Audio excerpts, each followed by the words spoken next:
నమస్కారం అండి. నా పేరు డాక్టర్ శివరామకృష్ణ కొండ. నేను కన్సల్టెంట్ ఫిజిషియన్ విరించి హాస్పిటల్స్‌లో పనిచేస్తున్నాను. సో, ఇప్పుడు మనకు న్యూస్‌లో ఉన్న హాట్ టాపిక్ కోవిడ్. మళ్ళీ కోవిడ్ కేసెస్ ఎక్కువ అవుతున్నాయి. కోవిడ్-19 కేసెస్ ఎక్కువ అవుతున్నాయి. సో, తీసుకోవాల్సిన జాగ్రత్తలేంటి? ఎవరికి వస్తుంది? ఏ ఏ ఏ టైప్ ఆఫ్ వైరస్ ఇది? కొత్త వేరియంట్ వచ్చిందా? వైరసే కొత్త మొత్తం మార్పు చెందిందా? ఏంటి దీని ప్రభావం ఏంటి? దీనివల్ల వచ్చే హాని ఏంటి? లైఫ్ రిస్క్ ఉంటుందా? ప్రాణాపాయం ఉంటుందా? అనేది మనం ఒకసారి చూద్దాం. సో, ఇప్పుడు కొత్తగా మనకు డిటెక్ట్ అయిన కోవిడ్-19 వేరియంట్ పేరేంటంటే జేఎన్-1 అంటారు. ఇది కేరళలో ఫస్ట్ ఐడెంటిఫై చేశారు. కేరళలో ఐడెంటిఫై అంటే మన ఇండియాలో అయితే కేరళలో ఐడెంటిఫై చేశారు. వరల్డ్ వైడ్ వేరే చోట్ల ఉంది. కానీ ఫస్ట్ కేరళలో ఐడెంటిఫై చేశారు. కేరళలో కేసెస్ పెరిగాయి. దాని నుంచి వేరే రాష్ట్రాలకు కూడా పాకాయి. ఇప్పుడు తెలుగు రాష్ట్రాల్లో కూడా తీవ్రంగా పెరుగుతున్నాయి. సో, దానివల్ల మనకు భయాందోళన చెందాల్సిన అవసరం ఉందా? లేకపోతే మనం తీసుకోవాల్సిన జాగ్రత్తలేంటి చూద్దాం. అయితే ఈ వైరస్‌కిను మామూలుగా వచ్చిన ఇదివరకు వచ్చిన వేరియంట్స్ లైక్ ఒమిక్రాన్ గాని, 2.86 అని, B2.86 అని, XBB వేరియంట్ అని చాలా వేరియంట్స్ ఉన్నాయి. సో, దానికి దీనికి తేడా ఏంటి? అంటే పెద్దగా తేడా లేదు. జన్యుపరమైన కొన్ని మార్పులు జరిగాయి. స్ట్రక్చర్‌లో మార్పులు జరిగాయి. అయితే ఈ వైరస్ మార్పు చెందిన తర్వాత ఏమైనా వ్యాధి కారణమైన లక్షణాలు ఏమైనా చేంజ్ చేస్తుందా? అంటే ఆ వ్యాధి లక్షణాల్లో ఎటువంటి మార్పులు లేవు. జ్వరము, దగ్గు, రొంప, ముక్కు కారిపోవడము, లేకపోతే ఆయాసం రావడము, ఒళ్ళు నొప్పులు, కీళ్ళవాతం ఇట్లాంటివన్నీ కామన్‌గా చూసే సింప్టమ్సే. లక్షణాలు సేమ్‌గా ఉంటాయి.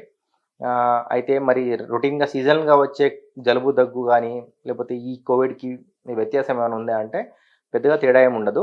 కాకపోతే సివియరిటీ అనేది అంత ఈజీగా తగ్గదు కోవిడ్ అయితే. సో, వ్యాక్సిన్ తీసుకున్న వాళ్ళలో ప్రభావం అంతగా ఉండకపోవచ్చు.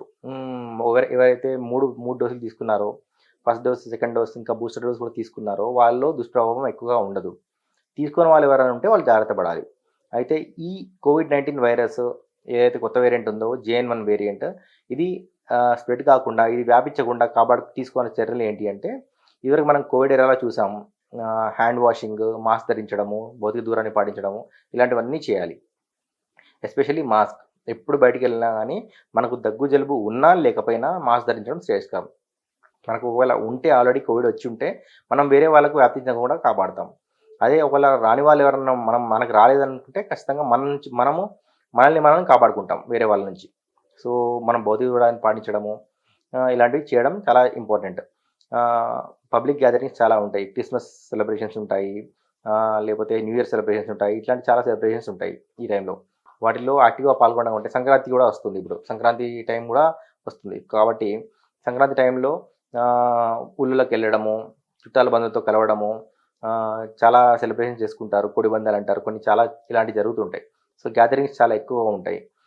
అలాంటి వాటిల్లో మనం మాస్క్ సరిగ్గా ధరించకపోయినా గానీ, భౌతిక దూరాన్ని పాటించకపోయినా గానీ, ఈజీగా ఒకరి నుంచి ఒకరికి స్ప్రెడ్ అయ్యే అవకాశాలు చాలా ఉన్నాయి.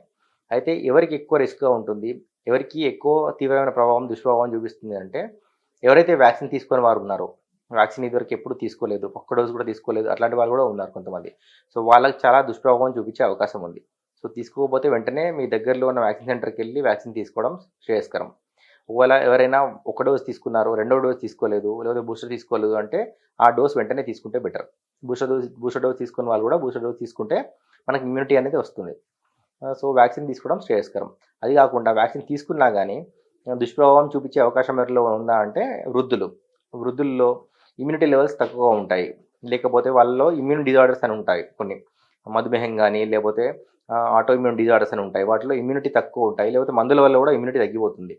సో, అట్లాంటి వాళ్ళలో మనకు జాగ్రత్తలు సరిగ్గా తీసుకోకపోతే రోగనిరోధక శక్తి కోవిడ్ వచ్చినా గానీ, ఇదివరకు వచ్చినా గానీ రోగనిరోధక శక్తి దానికి సంబంధించిన రోగనిరోధక శక్తి ఉండదు. సో, అట్లాంటి వాళ్ళలో మనం జాగ్రత్తలు తీసుకోవాలి. సో, ఇవి మనం తీసుకోవాల్సిన చాలా జాగ్రత్తలు. కోవిడ్ రాకుండా కాపాడుకోండి. భౌతిక దూరాన్ని పాటించండి. మాస్క్ ధరించండి. చేతులు శుభ్రంగా కడుక్కోండి. జాగ్రత్తలు తీసుకోండి. మిమ్మల్ని మీరు కాపాడుకోండి. సమాజాన్ని కాపాడండి. ధన్యవాదాలు.